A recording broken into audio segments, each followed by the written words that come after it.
Bismillahirrahmanirrahim. Assalamualaikum warahmatullahi wabarakatuh.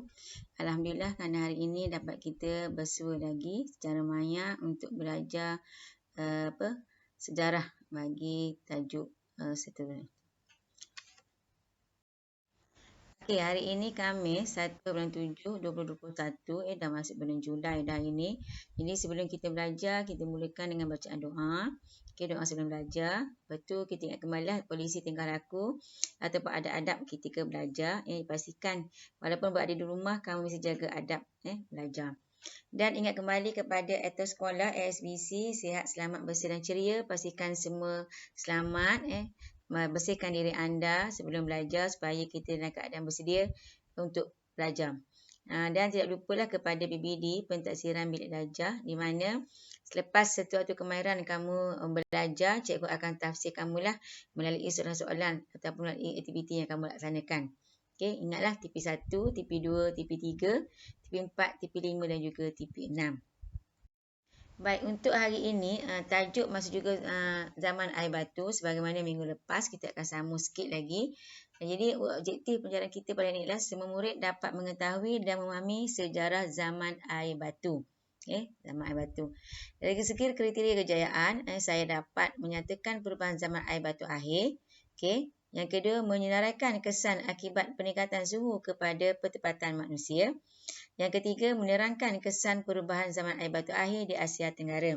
Itulah antara objektif dan juga kriteria kejayaan yang perlu kamu dapat di akhir tajuk hari ini.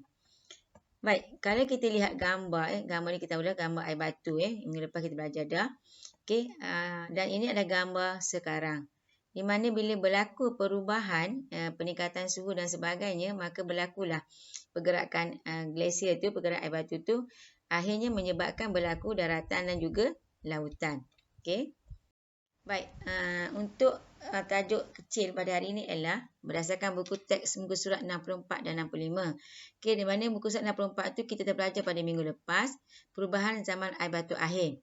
Dia berlaku pada 3 perubahan pada bentuk muka bumi, iklim dan juga rupa bentuk fizikal bumi. Itu yang kamu kena dapat yang IC tadi. Yang menyatakan perubahan zaman air batu akhir. Berlaku pada 3. Perubahan bentuk muka bumi, iklim dan juga rupa bentuk fizikal bumi. Untuk hari ini, kita nak lihat kesan. Kesan perubahan akibat peningkatan suhu. Dia juga berlaku kepada 3 keadaan. Yang pertama, kesan kepada bentuk fizikal bumi yang baru. Di mana yang pertama berlaku pembentukan tasik dan air tawar. Yang kedua, aliran air sungai juga berubah. Sebab dia ada tempat tinggi, dia ada tempat rendah dan sebagainya. Ini contoh gambar yang berlaku pulau ataupun pulau tasik akibat peningkatan suhu dan sebagainya. Di mana kalau tempat rendah berlakulah sungai, berlakulah tasik, berlaku laut dan sebagainya. Kalau di tempat tinggi berlaku daratan ataupun dia berlaku benua, namakan benua. Lautan dan juga benua. Baik, kesan yang kedua adalah kepada kepupusan haiwan. Kepupusan haiwan, di mana kalau kita lihat haiwan yang ada pada masa zaman air batu dulu telah pupus, tak ada dah. Contoh mammoth yang kita belajar pada minggu lepas. Haiwan ini telah pupus. Ini contoh gambar ni, telah pupus, tak ada dah zaman sekarang. Baik. Kesan yang ketiga ialah kepada pertempatan manusia. Bila berlaku perubahan cuaca dan sebagainya, maka manusia ni dia akan bergerak keluar ke kawasan yang lebih panas. Dia tak duduklah tempat sejuk, tempat berair dan sebagainya. Yang kedua, manusia mencari tempat untuk penempatan baru lah. Bila berlaku pergerakan tu, manusia akan bergerak mencari tempat yang baru. Mana pindahlah. Ini contoh gambar zaman dulu. Di mana manusia ni akan mencari tempat yang panas, yang tinggi, tempat tinggi untuk penempatan baru mereka. Itu untuk aksi yang kedua, di mana kamu dapat menyatakan, saya dapat menyatakan kesan perubahan akibat peningkatan suhu bagi segi pertempatan manusia. Maksudnya, kamu boleh menyatakan manusia itu bila berlaku perubahan tempat, perubahan cuaca, mereka akan bergerak ke tempat yang lebih panas. Itu untuk aksi yang kedua. Baik, untuk seterusnya, tajuk kecil seterusnya adalah bagi, lihat ni, peta ni adalah peta Asia Tenggara. Di mana kalau kita lihat Asia Tenggara terdiri daripada Malaysia, Indonesia, Brunei kan, Thailand, Kemboja dan sebagainya. Okey, kita lihat kalau di warna biru tua tu daratan. Yang biru muda ni adalah lautan. Okey, di mana kalau kita lihat kesan perubahan, maknanya saya kata tadi, kalau tempat tinggi nama dia daratan, kalau tempat rendah dipanggil lautan. Okey, jadi kita akan lihatlah kesan perubahan zaman air batu akhir ni di Asia Tenggara sahaja. Jadi ada dua juga. Yang pertama, akibatnya ialah kenaikan paras air laut di pentas Sunda. Okey, yang menyebabkan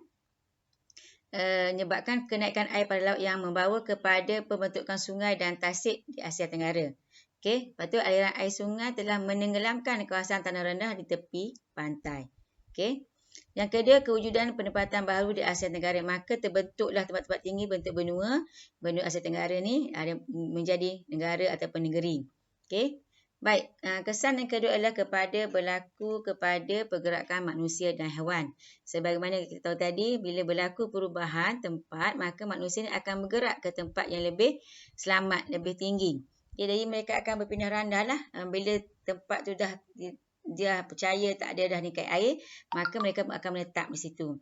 Yang akhirnya, kalau kita tahu zaman air batu dulu, bumi ni diliputi air batu. Akhirnya bila berlaku peningkatan suhu, berlaku cuaca panas, maka terbentuklah lautan dan juga benua.